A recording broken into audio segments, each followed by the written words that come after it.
Hey there, and welcome in to that Independent Streak podcast. I'm Wendy Campbell, and welcome to season 3.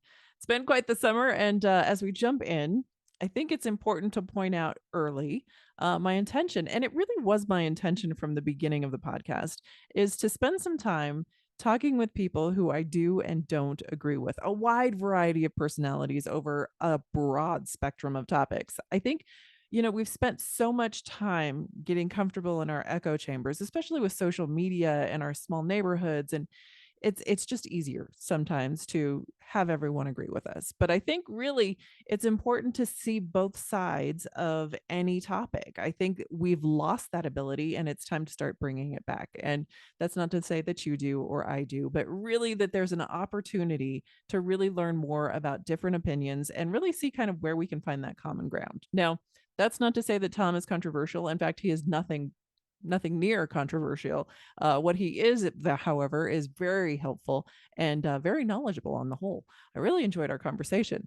As a 30-year veteran of the HR world, Tom is a wealth of knowledge and expertise with Preferred CFO. They are a outsourced provider of talent to complement or complete your outfit with CFOs, CEOs, and HR professionals with experiences from companies like Goodyear, Payless Shoes, and a whole lot more. Tom and I spent some time discussing the current HR climate, which is a little tricky, startup support, and some of the best ways that you can stand out while pivoting roles after 40, which I talk to more and more people who are trying to do it and who are struggling with it because, again, we go back to that current HR climate. Tom stands out as a great resource for the show and anyone navigating what I like to call second life careers and projects. Well, thank you for joining me this evening. Yeah, thank you for having me. So I'm curious. I like the stories.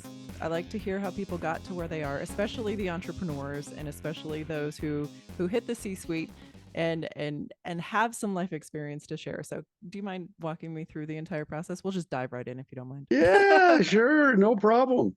Yeah, so I grew up in Utah. I went to Brigham Young University, and that's when I decided that I wanted HR as a career. I Mhm. was in business school, and the first semester they make you take finance and accounting and marketing and operations, and then they had us take an HR and organizational behavior class. And back when I was in school, Stephen Covey had just written his book, Seven Habits of Highly Effective People, and he made so much money with that I think he stopped being a BYU professor, but he had been a BYU organizational behavior professor, and so I drunk the Kool-Aid and thought that book was wonderful and thought Stephen Covey was awesome, and really that was one of the influences and kind of pointed me in the direction of going into HR for a career. And so my first job out of school was with Amico in Chicago. I was an HR analyst for them, and then I went to work after being there for a few years. I went to work for Payless Shoe Source at the time. So this was kind of in the early to mid 90s. At the time, Payless Shoe Source had like 4,500 stores all over the U.S. and sold one out of every five pairs of shoes sold in the United States. So they were the dominant, and they had the most market share in terms of shoes, not Right. in terms of dollars, but in terms of pairs of shoes. Right. And I was the head of HR of a distribution center in Topeka, Kansas, the only distribution center they had at the time that had about 1,000 employees and had the Teamsters Union.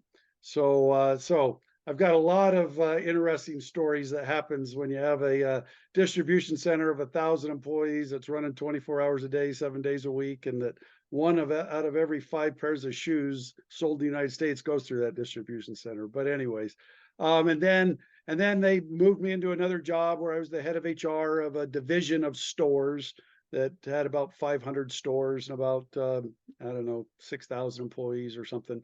Anyway, a lot of good stories happen there as well. A lot of wild things when you have 20-year-old, 25, 30-year-old store managers who are relatively unsupervised, kind of hiring interesting people. But so I was at Payless for about 8 years, and then I went to work for Flowserve, that manufactured pumps, valves, and seals for chemical plants and oil refineries in Dallas.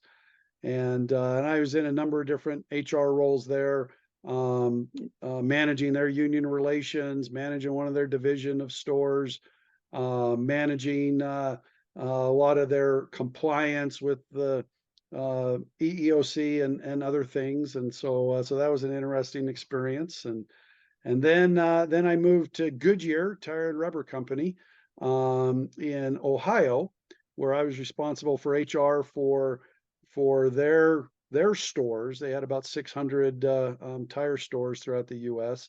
And then I also was responsible for HR for their sales team that sold into all the other retailers that handled their stores, which Walmart and Costco and all the regional players. And then the marketing team that was putting together all the advertising and controlling the pricing and brand of Goodyear.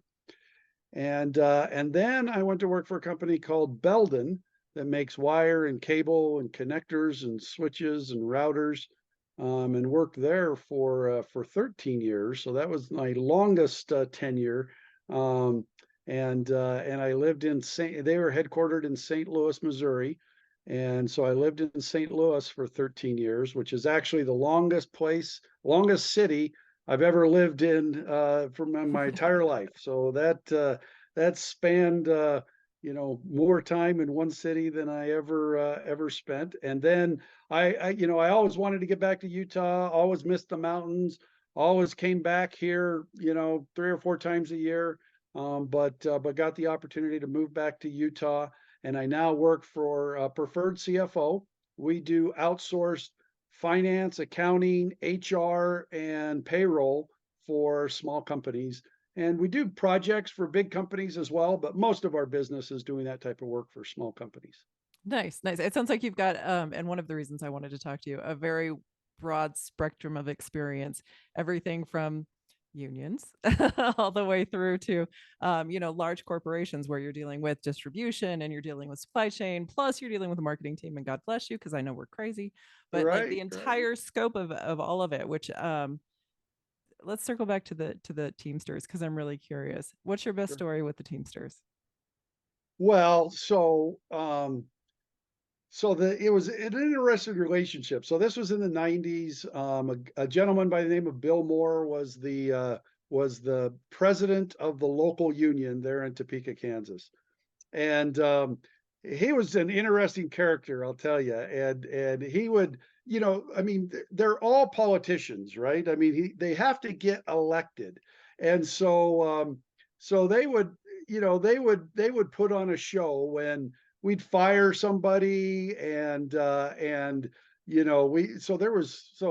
maybe one of my best stories is we had a gentleman or two gentlemen who got in an all out fist fight, in the distribution center. I mean, it was a big brawl. So, what did we do? We fired them. We fired them both. You're like, we can't let people get in fist fights. I mean, we fire them.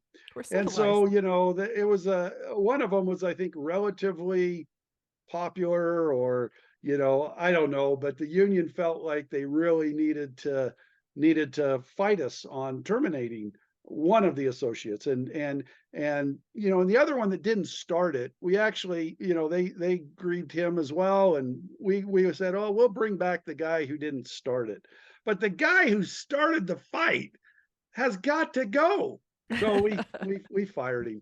And the way those systems work is, ultimately we ended up in front of an arbitrator, because most union agreements, and ours as well, if you can't come to an agreement with the union, then you bring in an arbitrator, and you end up asking, the way our contract was written is we ask for a slate of arbitrators from actually the National Labor Relations Board. So they send us a list of 7.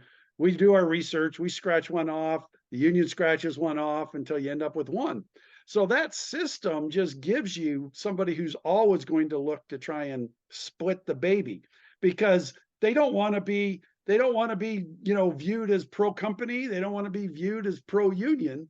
And so they're always kind of so they're all and so we go through this arbitration process, and it's kind of like a mini court. We present our evidence, they present their evidence, and the arbitrator brings back the employee, but without back pay. And that's just like one of their famous things that they do. And you're just like, come on, these two people were fighting, and you can't even fire somebody because they start a fight in your work of business. But anyway. I'm curious about this, and not to get too political, because I know that there is a lot of politics, especially in the unions, but do you think that, as like, I can see initially where unions made a lot of sense. You wanted the people to come together. You didn't want children working in sweatshops. You wanted to set some boundaries, kind of get some team power and pay. Do you think that over time maybe they've evolved to a different animal? Well, I think any company that has a union probably deserved one at one point in time.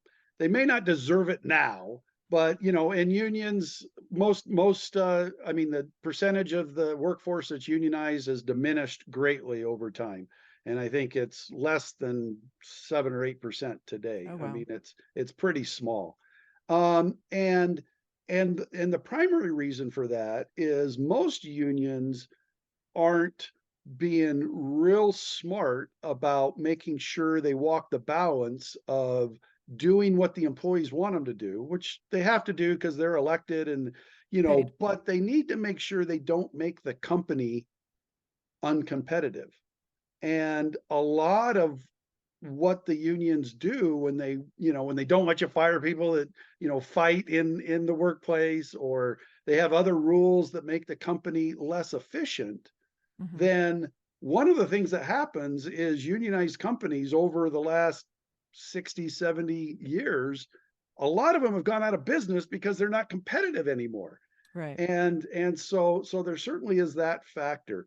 Um, the unions that I think are the smartest are the professional player association unions, because they're really just arguing about what percent of the revenue do we get. Now, every once in a while they get into what the rules of the game are Right. and stupid stuff like that, which but that is a place for unions. And so if the unions were smart and were just, like, hey, look, we're not going to argue over if people get terminated for stupid reasons. We're not going to address, we're going to let you go ahead and fire them. Hmm. If people aren't productive and aren't good workers, we'll let you fire them. But what we really want is we want X% of revenue as wages. That's what we want. And for the most part, that's what, the Players Association does in baseball, and what the Players Association does in the NFL. And to me, that makes a lot of sense. Hmm. But I think they get off track when they start going into all these work rules and protecting employees that aren't good employees and aren't productive. I mean, that's killing the golden goose. You're kind of Right. handcuffing a company, and they lose a lot of business to non-union companies when the union companies kind of force them to be uncompetitive. Now, you bring up a couple interesting points that I want to kind of circle back to. So you talk about the employees, and you and I have spent some time in the universe, right? Especially in the business world, right? Yeah. So employees have changed a lot, especially over the last 15, I would say the last 15 years, give or take a few years in either direction, where it's almost in their best interest to push back on everything in order to get more. Do Sure. you see that, especially with, and I wonder how small businesses, especially because a lot of businesses are struggling, one, to keep their profit centers really tight, and then you've got a lot of businesses who are trying to scale but aren't finding the right employees because there's a lot of pushback. So I'm curious, one, with your experience, how you address that, but two, what you see, and how you coach your small businesses in order to really guide them down the path of finding the right, or attracting the right talent, bringing Yep. them in, coaching them in the right culture to keep them, retain them, and grow them to, profit generators.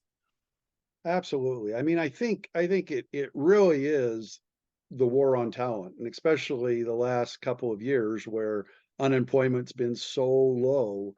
I mean, finding and attracting and retaining the best and the brightest is a big challenge, but can be a competitive advantage if you do it right. So Mhm. I always, when I'm talking to companies, I always say the first thing you need to get right is pay and benefits. And you don't have to have the best pay in the world, and you don't have to have, and you clearly don't have to have the best benefits in the world, but you need to be competitive.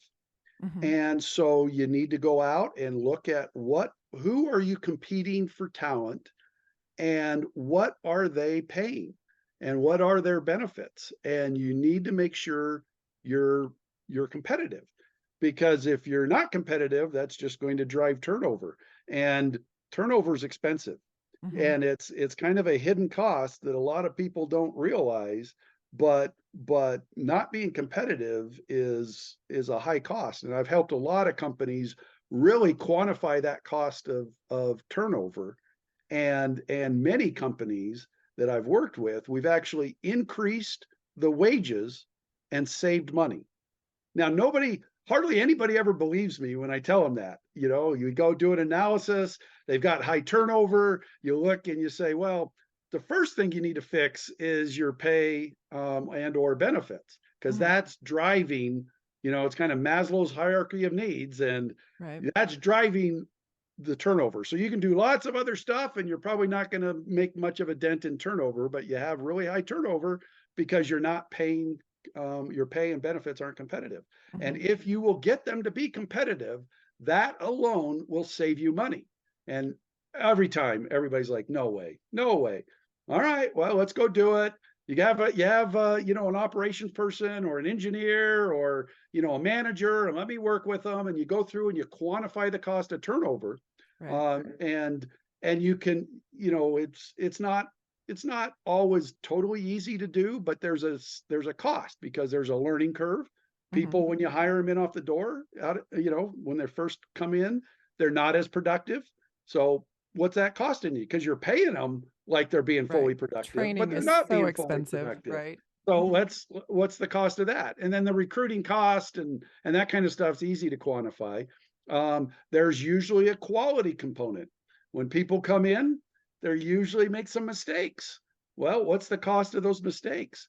And most of the time, when you quantify the cost of turnover and what turnover will be, and you can go out and really look at different wage points and what's the turnover at different wage points. And you can have a pretty good prediction of, okay, if we have turnover of whatever, 30% today, we increase to a competitive wage and we think we can lower it to 15%.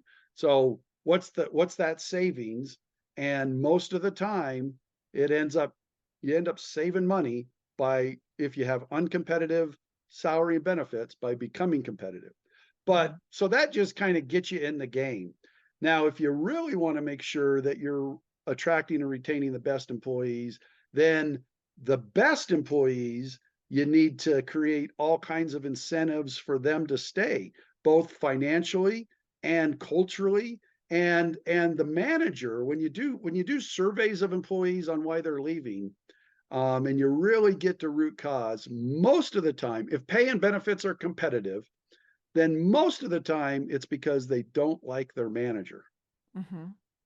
And so putting in survey systems, having an HR person who's talking to people and really kind of identifying who are the managers that aren't great at Mhm. retaining their employees, and what can we do to help them, and training and developing those managers. And then, there's sometimes some bad apples that you're just like, you can't be a manager here because you don't have the skill set to attract and retain the best employees. So you need to go somewhere else. And that doesn't most times managers are pretty coachable and you don't have to do that most of the time, but every once in a while you may have to do that. So on a scale of like 1 to 10, if you're looking at culture and you're looking at management and employees are looking to leave, What do you see it's more management over culture all the time? Because I hear there's a huge push. I don't think it's just in, the organizations I've been in, but globally, to make sure that it's the right culture, that it's the fun culture, that we've got enough activities, that we're doing the right things, that we're showing our green cards, that we're doing all the right things. Sure. I don't know that employees necessarily care about that at the end of the day, though. Well, so the managers are a product of the culture for sure. And so culture is absolutely important and critical. Okay. And having an environment, because sometimes the managers, are just reacting to the way they're being managed, and and ultimately the culture is driven from the top. Hmm. And and the owner or the CEO has to take ownership of the culture, and then their direct reports, are really the stewards of the culture. And what are our mission? Because most employees want to understand, what are we doing? What's the purpose? I don't want to just come to work every day and do what I'm told to do. I want to understand the bigger purpose, and what are we trying to accomplish? And then what are the values of the organization? What how do we treat each other? What do we value as an organization? And I think it's not only what employees do, but how they do it. And it's not what managers do, it's also how they do it. And the how is a big driver in culture. And Hmm. so, defining that as an organization, having shared values, and when we're given feedback to employees and managers and senior leaders on how they're on their performance, one element is, what did you do? What are the metrics you need to get done? Being very specific about what they need to do. But equally important is how they do it. And that's a big driver of culture. And so absolutely, I think culture is really important. Great managers can still attract and retain the best employees, even in a negative culture. But most managers are a product of the culture. Hmm. And so making sure you're actively defining what we want our culture to be, um, training and developing everybody on what that actually means. Hmm. So it becomes tangible, and then doing employee surveys so that you're, anonymous surveys where people can really be honest, and measuring whether or not everybody's experience is what you want the experience to be, Hmm. is very important. Absolutely. Absolutely. Now you mentioned, talking to your HR team and going to HR to kind of get that feedback. A lot of small businesses, a lot of startups working on bootstraps don't have an HR team. So obviously this is where you come in, That's but right. at what Yes. point do you know that your business is ready? What are the markers and the indicators that it's time to start looking for an outsourced HR team or even an internal? And then, when do you know you've gone too far and you've definitely jumped the shark and need to go back? Yeah. So I'm a big proponent that, it's a pretty small number of employees when it's good to have an HR team. Even if you only have 5 or 10 employees, and that's where I think Preferred CFO plays a great role. Is that, we're going to, it's not going to take a lot of time from our perspective, and so we define for each one of our the companies that we work with. It's like, all right, you're a small company, we're going to have a monthly fee for you, and then we're going to be your HR team. And I think you need somebody just looking at all of the elements that we just discussed, and it's hard for the owner to do it because people aren't always going to be truthful with the boss, Mm. right? I Mm-hmm. mean, it's hard for them to always kind of manage culture, get feedback, and then they gotta pay their employees. The government has all kinds of laws and rules, and it's just hard for a small business person, an entrepreneur of any size, to be the master of everything. And so you ought to get. I think the really successful entrepreneurs are people that understand, what am I really good at? Mhm. and what am I not good at? And let me, I don't want to be, I want A players, people that are the top of their game in every spot that I possibly can get in. And an entrepreneur can probably play some of those hats. Maybe they do have a lot of experience in HR and they feel comfortable. Yep, I'm an A player in HR. Well, then you probably don't need it. I'm an A player in marketing. Well, then maybe you don't need it. I'm an A player in sales. Well, maybe you don't need it. But I have yet to meet the person who's an A player in all of those areas. True. And wherever they're not an A player, they ought to look to see whether or not, for a reasonable cost, they can bring in an A player. Mhm. And their business is just going to be way, way more successful if they have A players in all of those functional areas than if they're trying to wear all those hats and in some of those they're B or C or even F players. So what do you say Um, to people who, not that I'm one of these people, but what do you say to anyone who is a control freak and is just apprehensive about the idea of bringing in anybody to manage either their books or their HR or any part of their process? I think it's a real limiting factor, and many entrepreneurs are control freaks and they try and hang on to it all. And I think and a lot of them are reasonably successful at doing that. But it definitely limits the size of your company Mhm. because one person, superwoman, can only do so much, Right. right? I mean, they can't, and so it's just a limiting factor on your business. And there's a lot of, there's a lot of businesses that are really small. They don't have any aspirations for growth. The person's been managing it for a long time and managing it reasonably well and making a okay living at it, and that's all they want. Okay, you know, hey, that's probably fine. But if you really want to grow your business and you want it to really become a much bigger business over time, that's just a limiting factor. Mhm. Now, I do think I'm a big believer, and there's a system that I help managers put in place where you delegate responsibility, but every month and sometimes every week, depending on your organization and how much control you want to have, every single person in the business should have 4 or 5 metrics that they're responsible for. And so you start out saying, well, what are the 4 or 5 metrics for the company? And okay, if those are the 4 or 5 metrics for the company that tell us whether or not we're being successful, then what does that mean for the owners or the CEO's direct reports? What are their 4 or 5 metrics? Mhm. And then what does it mean for their direct reports? And it should cascade down so that every employee knows what are the 4 or 5 metrics that I'm responsible for. And every manager knows what are the 4 or 5 metrics that I'm responsible for. And they should all roll up so that, so that then the owner can, on a monthly or weekly basis, have a meeting with each of their direct reports and then maybe as a team to say, okay, you're either, you know, you're either hitting the metrics or you're not.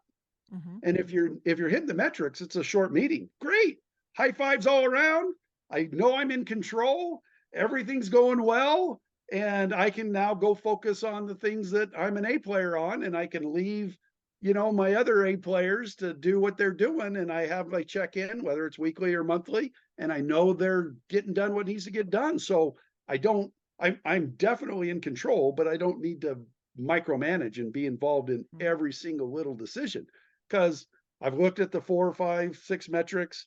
You never want to get too many. It's a big Right. mistake to have like 20 metrics, but you have a reasonable number of metrics that you're looking at, and as long as those are good, your business is good, and that's a way to control the process. So would you say that you manage by metrics, or would you say, like, if we were to look and say, okay, well, say you're pitching a customer or a client, what would you indicate, what would be successful in your mind? Is it your mind? Is it their mind? Is there a reasonable, well, we lift lift business profits by 20%. What? Yeah. Well, so two of the metrics for the business as a whole are always revenue and profits, right?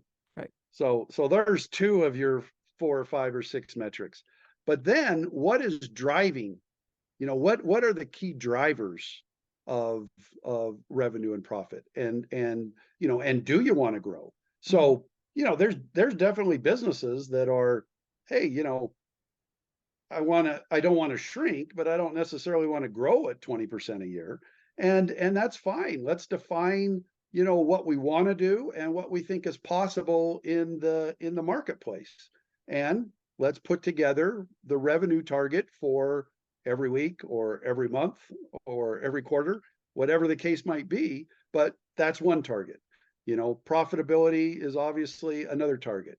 But then what are some of the other key drivers that we need to look at? Whether Mhm. that be, the size of the sales funnel, or whether it might be, what are some of the other key metrics? And so when you define those at a level, that's really what tells you, okay, so now if revenue growth is one of our targets, well, okay, then for the sales team, what are the key metrics? And it may be, size of the sales funnel. It may be just number of cold calls Mhm. in a time period. Whatever it might be, what are the real drivers that we think are going to help us attain the revenue target that we have? Interesting. Absolutely. So let me circle around to a question that I see myself asking within my business and looking in other directions. AI is making a big step into business. Nobody really knows just how big. What are you doing to prepare your businesses for that? And how are you coaching them? Because there are businesses that are specifically focused on the growth of AI in business and development. How are you coaching them to stay competitive in that? I mean, I think everybody, if you're not playing around with Chat GBT, you should. And then definitely, looking at what are some of the specific applications that companies are now have put together based on the AI technology that may help you from a competitive advantage perspective. So the worst thing you can do is just not pay attention to it, because Right. it is going to impact a lot of companies and a lot of professions. Mm-hmm. It's definitely a space that you ought to be spending some time, and probably have a team, and maybe there's somebody in your organization that, has a project of, you know, and it's a great project to give to a team and to some real up and coming high potential employees, to say, I want you to go study this and come back with some proposals on what we should be doing and how it might impact our business. But yeah, it's definitely it's something that you ignore at your own peril, and you ought to educate yourself, and you ought to have your organization really be involved in figuring out how is this going to impact our business, and is there some competitive advantages that we can gain by using some technology that we haven't been using at this point. Mm-hmm. Interesting. And so, just to kind of flip on the other side of that, say, for example, if a few years ago I was working with an organization, we had partnered with a third party vendor for our recruiting. And they were using the algorithm, and the algorithm was growing, and we were targeting specific roles and specific locations to attract that talent. um, Now when I talk to people, especially I call them second lifers, those people that are kind of jumping, they're between 40 and maybe 60, and they're deciding if they want to jump to another business so that they can get the revenue and the salary that they're hoping for, or they feel they deserve, or they're going off and venturing into their own business. They're developing their own, you know, startups, they're developing their own consulting companies. Looking at that space of finding the right talent, do you think that there's a gap at all in that window between 40 and 60 where people are not being recognized, not being pulled in? And there's, I feel like personally, it might be personal, but I feel like there's perhaps maybe almost a disregarding of those resumes because they're like, they're they're silver, they're going on their own way. Or, there's a missing element in businesses where those minds aren't necessarily being utilized because they're being overlooked for the younger, fresher talent. Yeah, I think there is, so in my career, so in the last 30 years, there's not one single manager that when I was helping them recruit somebody that was at least overtly racist. Now, I'm sure there were some that had some racist tendencies, but they were pretty good at hiding them from me if they Mm-hmm. were, because nobody ever said to me, "Yeah, yeah, we're not going to interview that person." So I'm sure it exists, but it wasn't overt. And the same thing with gender, you know, it wasn't overt, with the exception of I had a few managers that I had to slap around a little bit when a pregnant woman interviewed with them. So that was probably the one exception that's, totally wrong and illegal, and I just had to slap them around a little bit and say, "Yeah, you can't. No, we're hiring that No. person. We're done." Um, but but many managers that I still had to slap around, but many managers said, "Yeah, that person's a little old for that job." So I think that ageism is rampant in the United States, at least from my experience, and I do think it is a big miss, and I think it can be a competitive advantage for a lot of companies if they are like, "No, great, hey, from a societal perspective, it may be one thing, but there's a lot of talent that if we really, pay attention and recruit and, try and get our biases to the door, there's a lot of talent that we can be really successful for us that are in that, 40 to 60 or even Mm-hmm. even older. I mean, there are a lot of people in their 70s that are, really valuable to a lot of companies, and that a lot of companies, if they when they interview them, they just don't really give them the attention that they deserve. But you can find some exceptional talent that can really help your business that other businesses are just ignoring. Mm-hmm. So on the flip side of that, how would you coach someone, to empower their personal brand, or to position themselves in such a way that they're one seen, because through the sea of applicants, which our sea of applicants has gotten very small, but the sea of applicants, how do they position their personal brand, their personal value, Sure. and really, make the case for being put in a position that with an organization that they may not know. Yep. Well, so when I talk to people, friends and other people that want my advice in looking for a job, if they're kind of, 50, 60 years old, I definitely couch them, "Hey, we need to change your resume." And having the date you graduated from college on your resume and all your experience for the last 35 years or whatever is not helpful, unfortunately. And I give them my opinion that there's just a lot of ageism out there. Mm-hmm. And you work and say, okay, well, hey, look, you changed jobs, like 15 years into your career. Why don't we just leave the first 15 years of your career off your resume? Right. And don't put the date of that you graduated from college, and in your first job listed on your resume, even if your title was, manager. Yeah, let's just take that whole group and say various various jobs of increasing responsibility for that 5-year period that you were there. And so there's ways to kind of couch your resume so that you don't get thrown out of the pile by somebody who's, not right and illegally discriminating based on age, but it just happens a lot. And Life so is life. so I'm just, there's ways to kind of couch your resume to kind of get in the door, because definitely when you're looking for a job, your first objective is just to get an interview.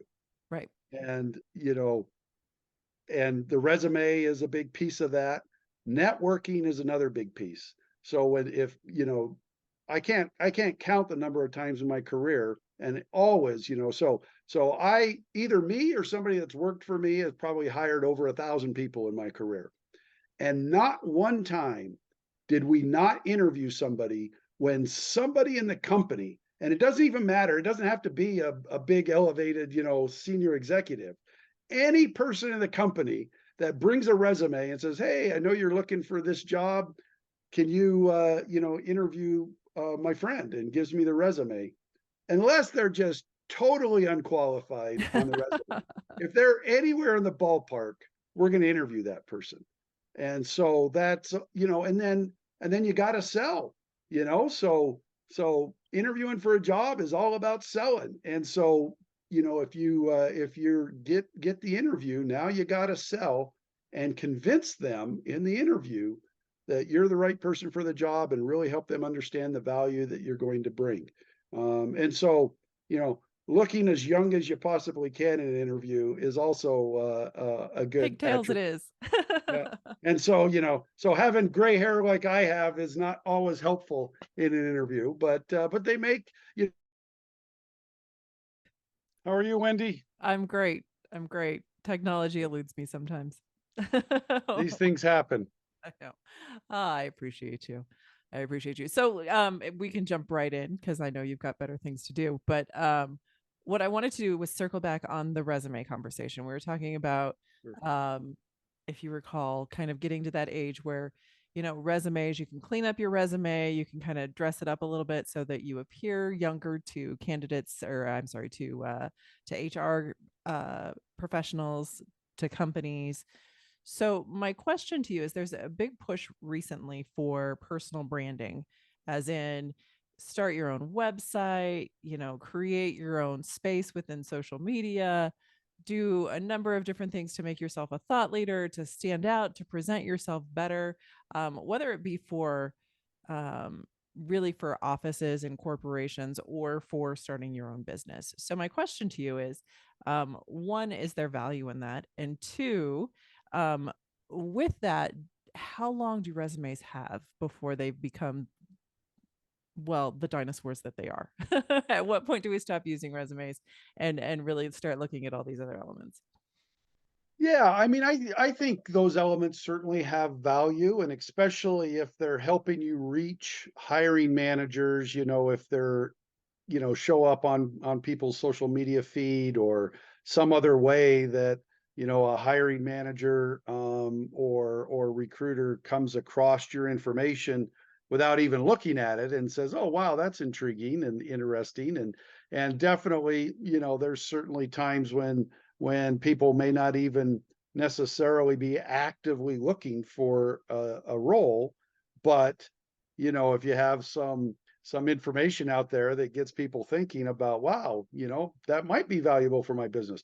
I think all of that is definitely valuable. I really haven't seen though a decline in the resume, in that, every hiring manager I've worked with in my entire career, before they enter, they typically will want the HR team to kind of cull through all the information and bring to them, the top two or three candidates.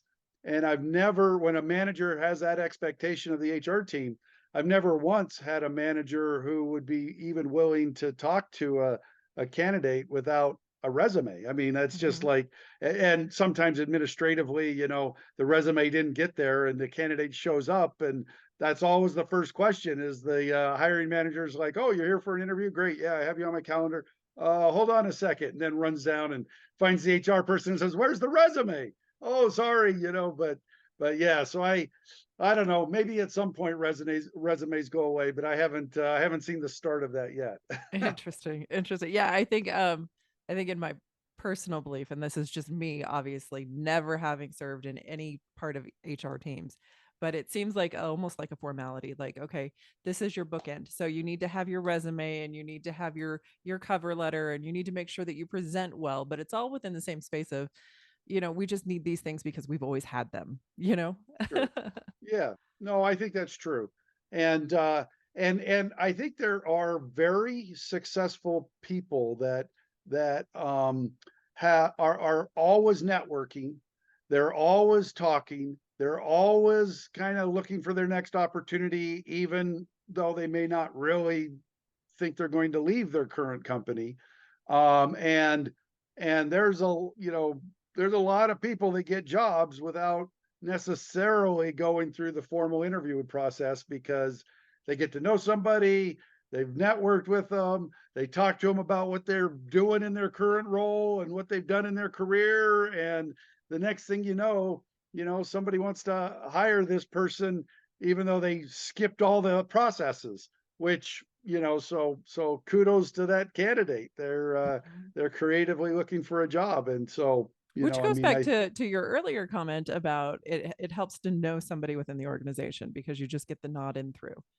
absolutely, yeah. You skip the big stack of resumes and some recruiter that's spending less than 30 seconds on a resume as they're sorting them into the pile that I'm going to go forward with versus the pile that I'm going to save only in cases of emergency. Circular folder. Right, Yeah. exactly. Awesome. Interesting. Okay. One thing we didn't spend a lot of time on is preferred CFO and kind of the entire suite of services that you guys offer. So I wanted to make sure that we did touch on that and talk a little bit about, the full resources that you offer. Yeah. Yeah. So Preferred CFO, we've been around for 10 years. We have about 80 employees, and we have very seasoned CFOs who, have worked at bigger companies, and now when a small company wants a real seasoned CFO, we've got them that will come in and work, I mean, they probably can't afford them full time, but they can afford them, 10, 15, 20 hours a week. And then we also have CPAs and that are also from an accounting perspective, and controllers that can really are experts in that area that small companies can leverage as well. And then we've got bookkeepers and payroll people and other HR people. So really anything in the finance, accounting, HR, payroll space, benefits, compensation structures, all of that kind of stuff. We definitely are a great resource for small companies that aren't big enough to hire the experts full time by themselves. Do you have a sweet spot as far as company size? People always ask me because of marketing. Yeah, Okay, so who do you target? Well, right. Yeah. everybody. Yeah. I mean, But generally, if a company is less than 100 employees and less than 30 or 40 million in revenue, they're probably going to have a hard time affording, full-time people that are experts in all of those spaces. And so that's typically our the majority of our customers, and we're working with about 150 companies, and the majority of them are in that space, less than 100 employees and less than 40 million in revenue. Um, there's definitely bigger companies that we do work with, but it's usually on a project basis, or sometimes when they decide they need to fire their CFO or fire their controller or fire their head of HR, and they want us to come in, as bridging the gap because mhm. we can walk. You call us today, we can be there tomorrow, and bridge the gap while you figure out what you're going to do on a permanent basis. So we get some of that as well, but the more long-term relationships are those smaller companies. Awesome. And do you typically service I saw your company's in Utah, correct? Do you service We're actually a nationally? virtual company, so Okay. so of our 80 employees, there's probably 20 in Utah. So Utah's where the business started, where the managing partner started it 10 years ago. So there's about 20 in Utah, but the rest are kind of scattered throughout the United States. And so we've got clients and employees scattered all throughout the United States, and Zoom has made that very easy to do. And we've all learned so well over the last 3 years. Yeah, definitely. Yeah, that's That's awesome. right. Now, so what's on tap for you next as far as I know you're out putting the word out, but also are you looking to write a book? Are you looking what are you looking to do? Yeah, I don't know. I'm not sure. I'm not sure I'm ready to write a book. But I definitely like the HR space and talking to companies and and talking to them about what we can do to help. And there's a number of people that just call me from time to time just for advice, and even though they're not really clients, they're like, hey, I have an emergency, and you have 10 or 15, 20 minutes to talk about it. And it's like, yeah, sure, why not? But so I'm probably more of a verbal person than writing a book, Same. but certainly enjoy talking to people. Fantastic. Is there anything I didn't ask you that I should have? No, I think you were pretty thorough, and I've really enjoyed the conversation, Wendy. Thank you very much. This has been a lot of fun. I appreciate you as well. And how do people find you if they're listening now and they want to reach out to you in the future? Yeah, so if you Google Tom Applegarth Preferred CFO, you'll get the preferredcfo.com website, and you'll get my LinkedIn, and maybe a few other things. But there's not that many Tom Applegarths running around in HR, or really period. But there's a few. But yeah, you Google me, and I'll be on the front page for sure. Fantastic. Well, I appreciate you coming on, and definitely plan to have you on in the future as we go through our random HR questions. We'll definitely reach out and bring you on board again. I appreciate it. Wonderful. Well, thank you much, Wendy. Thank you so much, Tom. Have a wonderful evening. You too. Bye-bye.